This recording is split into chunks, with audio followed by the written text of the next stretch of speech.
আসসালামু আলাইকুম।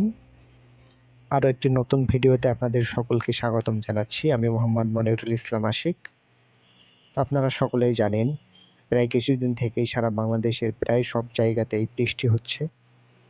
তেমনই এক বৃষ্টির দিনেই আমরা ৩ জন বন্ধু খুলনার দৌলতপুর রেলওয়ে স্টেশনে বসে আড্ডা দিচ্ছিলাম। তখন প্রায় সন্ধ্যা। তো হুট করেই আমরা সিদ্ধান্ত নিলাম আজ আমরা ৩ জনে রান্না করে খাবো। তো যে ভাবা সে কাজ। আমরা চলে এলাম প্রথমে দৌলতপুরে। যেহেতু দৌলতপুর বাজার কাছেই। দৌলতপুর বাজারে এসে আমরা মাংস কিনলাম। দেন মাংস কেনা শেষ হলে আমরা এখন যাচ্ছি জনাবের কাছে। আমরা তাকে জনাব বলি। তার নামটা হলো মোয়াজ্জেম। আমাদের মেসের সকল বাজারঘাট কিন্তু আমরা তার থেকেই করি এবং দীর্ঘদিন যাবৎ তার থেকেই করছি। যে কারণে তার সাথে আমাদের সম্পর্কটা খুবই ভালো।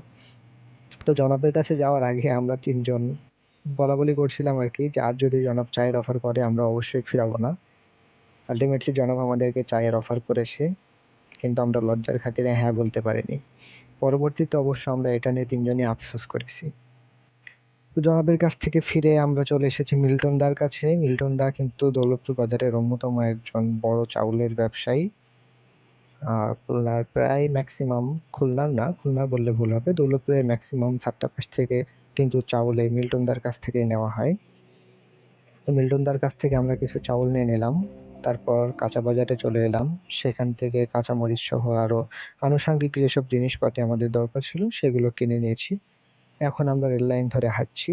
যারা খুলনার দৌলতপুরে এসেছেন তারা নিশ্চয়ই জানেন, খুলনার দৌলতপুর বাজারের মাঝখান দিয়ে কিন্তু রেল লাইন চলে গিয়েছে। এই রেল লাইন দিয়ে হাঁটতে বেশ ভালোই লাগে।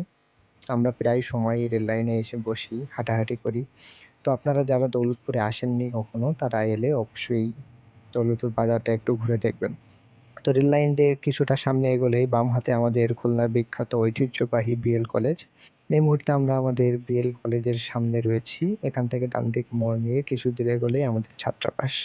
রুমে ফিরেই কিন্তু আমরা কাজে লেগে পড়েছি। আমার বন্ধু খান সাহেবকে দেখতে পাচ্ছেন। সে খুবই অ্যাক্টিভ একটা ছেলে। সেই সবকিছু করছে, আমরাও তাকে সহযোগিতা করছি। তো এখানে সমস্যাটা হচ্ছে যে দেখতে পাচ্ছেন হাতুড়ি দিয়ে আমরা মসলা বাটছি। আসলে শিলপাটা যেটাকে বলে সেটা তো আমরা ওইভাবে বাটতে পারি না। আর আমাদেরকে সহযোগিতা করার মতো কেউ নাই। সো আমাদের রুমে হাতুড়ি ছিল, তো আমরা ভাবলাম যে এটা দিয়ে কাজ চালিয়ে নিই। আমাদের ৩ জনের মধ্যে আমরা কেউই কিন্তু খুব একটা ভালো রান্না জানি না। তবে আমরা ৩ জনে মতামত আদান-প্রদান সাপেক্ষে রান্না করার চেষ্টা করেছি এবং সেটা খুব ভালো হয়েছিল। তো ফাইনালি রান্না বাড়ার সব কাজ আমাদের শেষ হয়েছে। এখন আমরা খেতে বসবো। আমার বন্ধু খান সাহেবকে দেখতে পাচ্ছেন। সে খুবই ব্যস্ত সময় পার করছে। আমাদের আয়োজন যে খুব বেশি ছিল তা না, খুব অল্পের আয়োজন ছিল আমাদের। আসলে আমরা হুট করে সিদ্ধান্ত নেওয়া যে কারণে অনেক বড় করে কোনো কিছু করা সম্ভব হয়নি। আমরা হুট করেই সিদ্ধান্ত নিয়েছি এবং ২ থেকে ২.৫ ঘন্টার মধ্যে সেটাকে কার্যকর করেছি। তো যাই হোক, আমরা চেয়েছিলাম একটা কোয়ালিটি টাইম স্পেন্ড করতে, বন্ধুদের সাথে একসাথে একটা আনন্দঘন সময় পার করতে। অনেক বড় করে আয়োজন করতে না পারলেও সেটা আমরা খুব ভালোভাবেই করতে পেরেছি। তো আজ এ পর্যন্তই। পরবর্তীতে আপনাদের সাথে আবার দেখা হবে পরবর্তী কোনো ভিডিওতে আরও নতুন কোনো কনসেপ্ট নিয়ে। সে পর্যন্ত সবাই ভালো থাকবেন, সুস্থ থাকবেন। আল্লাহ হাফেজ।